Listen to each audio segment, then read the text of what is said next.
Hi Mochis! Annyeong! Welcome back or welcome to my channel if you're new. Hello guys, عاملين ايه؟ فيديو النهاردة من اكتر الفيديوهات اللي انا بحبها لان انتوا عارفيني انا بعشق الفاشن وخلاص الخريف داخل علينا. ففيديو النهاردة هقول لكم ايه هي الفاشن ترند بتاعت خريف سنة 2023. حاجات انترستنج جدا، هقول لكم كل حاجة، انا كاتبة كل حاجة هنا قدامي. عندنا لبس وعندنا الشوز وعندنا شنط، الالوان اللي طالعه موضه الخريف ده، الاكسسوارز، كل حاجه هقولها لكم في الفيديو ده. فيلا بينا خلونا نبتدي ونشوف الفاشن ترند بتاعه خريف 2023. اول حاجه هنبتدي بيها وهي اللبس اللي طالع موضه في الخريف ده. اول حاجه ودي حاجه مكمله معانا من الصيف وهما الدينم ماكسي سكيرتس، اللي هي السكيرتس او الجيبات الجينز. كانت طالعه موضه في الصيف جدا وناس كتيره كانت بتلبسها، وانا بصراحه عجباني لان شكلها بيبقى حلو قوي. ده شكلها مكمله معانا كمان في الخريف،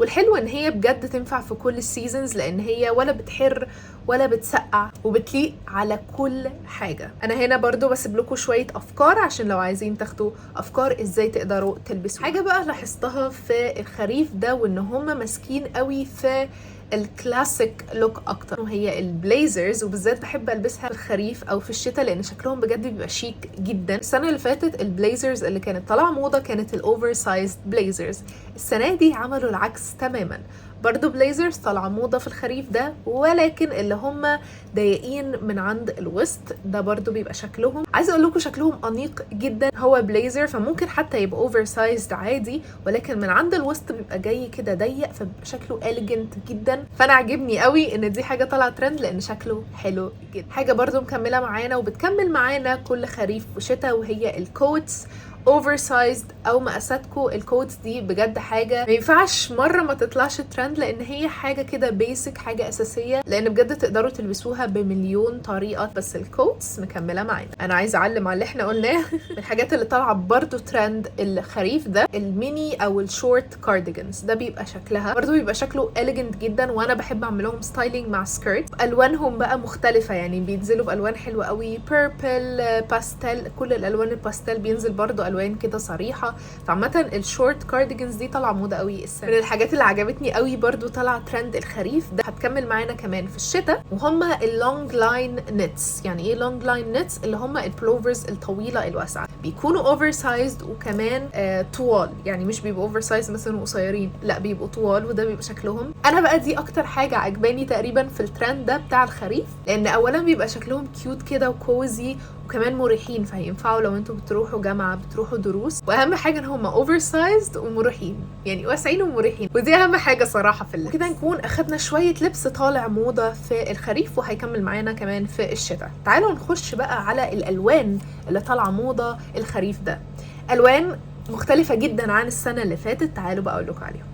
اول حاجه واول لون طالع كتير جدا جدا دلوقتي يا جماعه وهو الجراي بكل الوانه. انا ممكن برضو اسيب لكم هنا اكزامبلز او اشكالهم، بس الجراي يعني شيد بقاله كتير قوي ما طلعش موضه، مش عارفه ليه، بس انا شخصيا ما كنتش بحب الجراي، بس بعد لما شفت صور للتنسيقات والالوان اللي بتليق مع الجراي عجبني جدا، وحاسه ان انا محتاجه انزل اجيب شويه حاجات لونها جراي، لانه بجد يا جماعه طالع موضه قوي قوي الخريف ده.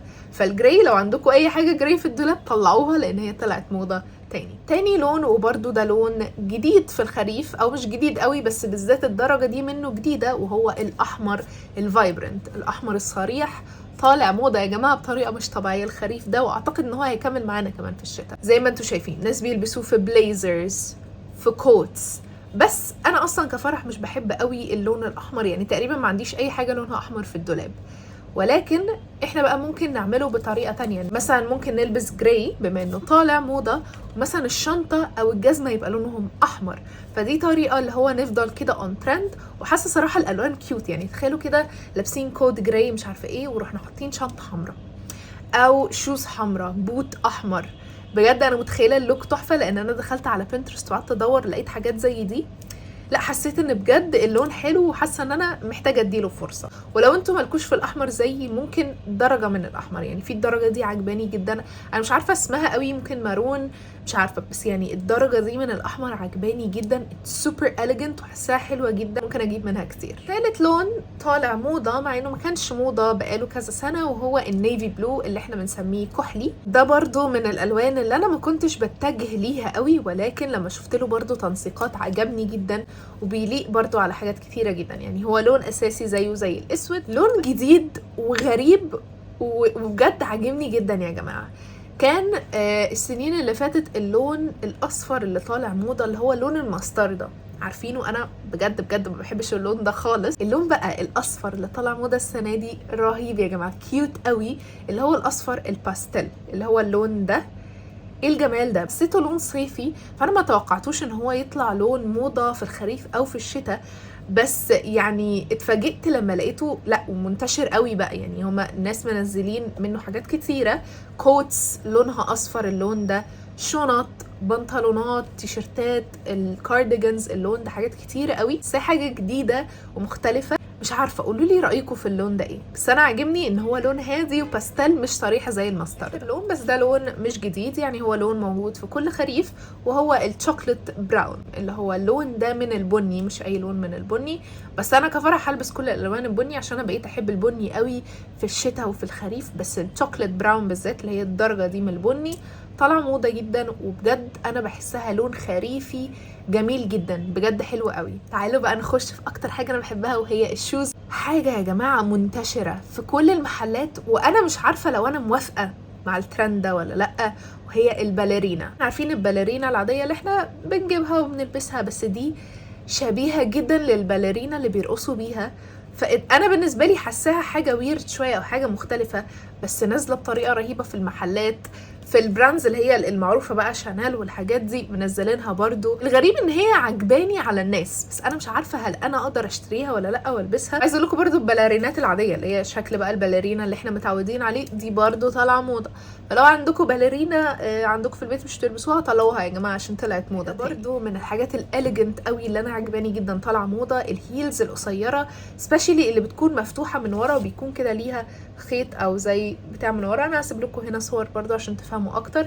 الهيلز دي برضو طالعه موضه جدا. الحلو ان هي دي او النوع ده من الهيلز بيكون مريح لانه مش عالي، وبيليق على البنطلونات اللي هي بتاعت البليزرز، بتليق مع السكيرتس، هي بجد بتليق مع كل حاجه. فالهيلز دي ممكن برضو تفكروا فيها لو انتوا بتحبوا تلبسوا هيلز، فدي الهيلز اللي ممكن تجربوا. يعني طلعت ترند في اخر الصيف ومكمله بقى معانا، انا اعتقد ان هي كمان هتكمل في الشتاء مش بس الخريف، وهي الاديداس سامباز. دي شكلها بفكر اجيبها يا جماعه، بس مش عارفه لو هعمل ده ولا لا، بس هي شكلها حلو قوي، هي قديمه جدا وكانت ترند زمان قوي وطلعت ترند تاني. بوتس اللي احنا بنلبسها اكتر في اخر الخريف في اول الشتاء، دي طالعه موضه. اول حاجه اللي هم اللوفرز، بيكون شكلهم دول انا بحبهم جدا لان بجد بيبقى شكلهم اليجنت قوي، واوتفيت ممكن يكون بسيط جدا، او تلبسوا اللي هم اللوفرز دول بينطقوا الاوتفيت بطريقه حلوه جدا. البوتس بقى اللي طالعه موضه، البوت اللي هو الطويل قوي ده اللي هو بيكون عند الركبه، وكمان في اللي هما بيكون ليهم كعب، دول طالعين موضه جدا. يعني الشكل ده بالذات طالع موضه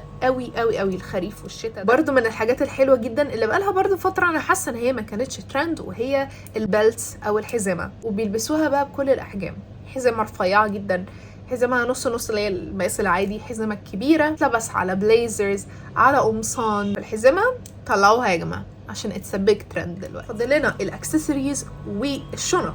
الشنط بقى اللي طالعه موضه غير اي سنه، احنا بقى لنا كده فتره محصورين في الشنط الصغيره اللي هي بجد قد كده، ولكن الحمد لله الخريف ده طلع موضه الشنط الكبيره الضخمه بقى. يعني احنا يا صغير قوي يا كبير قوي مش عارفه في ايه، بس الشنط دي بالذات الشكل ده بالذات طالع موضه جدا برضو الخريف ده، ودي انا عجباني لان انا بحب الشنط الكبيره، لان انا واحده بتنزل بالدولاب بتاعها، ما تسالونيش ليه، بس انا من نوعيه الناس اللي هو لما اجي انزل لازم اخد كل حاجه معايا، فانا الشنط دي بالنسبه لي بيرفكت، والشكل ده عجبني جدا. كمان هي توت باج بس شكلها كبير شويه وكده، فيها الديتيلز مش عارفه هي عجباني، وتقريبا هي برضو خامتها ووتر بروف، فدي حاجه حلوه عشان لما الدنيا تمطر فعندكم اي شنطه كبيره خدوها وانزلوا بيها. اخيرا وليس اخيرا الاكسسوارز اللي طالعه موضه. اول حاجه الاكسسوارز السيلفر رجعت موضه تاني، لان احنا بقالنا فتره برضو الاكسسوارز الجولد هي اللي طاغيه اكتر، او هي اللي منتشره اكتر او طالعه ترند، اللي هي الاكسسوارز الجولد. ولكن الخريف ده الاكسسوارز اللي طالعه موضه هي الاكسسوارز السيلفر. غير كده بقى حاجه طالعه ترند قوي بالذات في الخريف ده، في الرانواي ده شفت منها كتير قوي، الحلقان هي اسمها abstract او chunky earrings. يعني يا جماعه اللي انا بقوله ده، يعني الحلقان الكبيره abstract اللي هي شكلها غريب، يعني هي مش حلق مدور وكبير، لا هما بيبقى بجد شكلهم غريب، بس في نفس الوقت بيبقى شكلهم كول، نطق الاوتفيت وبيخلي شكله كول على فكره. فالاكسسوارز من الحاجات المهمه اللي بجد بتفرق في الاوتفيت. فالchunky earrings بالذات اللي هم شكلهم غريب زي اللي انا بحطهم في الصور دي، دول طالعين موضه قوي ولونهم بيبقى جولد، ده اللي انا لاحظته. وبكده نكون خلصنا، ودي كانت كل الحاجات اللي طالعه ترند في الفاشن بتاع خريف 2023. اتمنى ان انتم تكونوا استمتعتوا بالفيديو ده، وعايزاكم تكتبوا لي وتقولوا لي ايه اكتر حاجه في اللي انا قلتها دي، اذا كان الوان، اذا كان لبس او كده عجباكم وحاسين ان انتم ممكن تعملوها. وحابه افكركم ان الحاجات دي بس ترند، انتم مش محتاجين تمشوا ورا الترند خالص. البسوا اللي انتم عايزينه، مقاسات اللي انتوا عايزينها اوفر سايزد، الوان انتوا عايزينها براحتكم. في الاول وفي الاخر انتوا حرين تلبسوا اللي انتوا عايزينه، تعملوا اللي انتوا عايزينه، الالوان اللي انتوا عايزينها، ملناش دعوه بالترند. وبس كده، اشوفكم في الفيديو الجاي ان شاء الله. باي باي، انيونج.